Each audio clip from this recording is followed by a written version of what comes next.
सबसे पहले इच्छा होती है उस परम स्थान के दर्शन की जहां भगवान शिव ध्यान में स्थित है। कैलाश पर्वत उनका परम आसन। ये कोई साधारण पर्वत नहीं बल्कि भगवान शिव का साक्षात रूप है।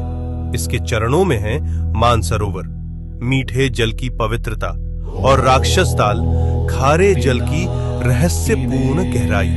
इतने पास फिर भी एक मीठा एक खारा, जैसे भगवान शिव के भीतर संतुलित दो स्वरूप। अब हम पहुंचते हैं उस तपोभूमि पर जहां भगवान शिव और माता पार्वती ने विवाह के बाद ध्यान लगाया।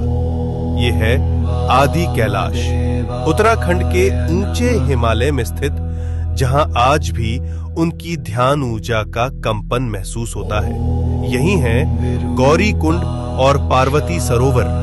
ये पर्वत नहीं, शिव पार्वती की जीवित उपस्थिति का केंद्र है, इसलिए कहलाता है छोटा कैलाश। और पास ही स्थित है ओम पर्वत, जहां बर्फ पर स्वतः उभरा ओम दिखाई देता है, जैसे शिव का मौन मंत्र इस भूमि में गूंज रहा हो अनंत काल से।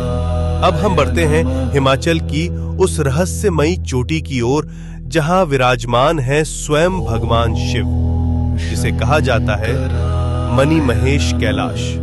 इस पर्वत की चोटी से दिखाई देती है एक दिव्य मणि।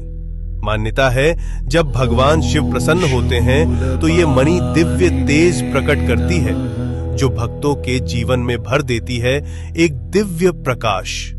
इसके चरणों में स्थित है पवित्र मणि महेश झील, जहां हजारों श्रद्धालु हर वर्ष स्नान करते हैं और भगवान शिव का आशीर्वाद प्राप्त करते हैं। अब हम पहुंचते हैं हिमालय की उस ऊंचाई पर जहां की हवा भी हर हर महादेव का जप करती है।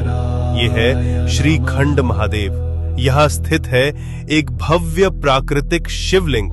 यहाँ तक पहुंचने का मार्ग अत्यंत कठिन, लेकिन कहा जाता है जिसे स्वयं भगवान शिव बुलाते हैं वही इस दिव्य शिखर तक पहुंच पाता है। श्रीखंड महादेव केवल एक शिवलिंग नहीं, ये है भगवान शिव का हिमालयी सिंहासन। अब हम पहुंचते हैं भगवान शिव के एक और दिव्य धाम पर, हिमाचल की उस रहस्यमयी भूमि में किन्नौर कैलाश।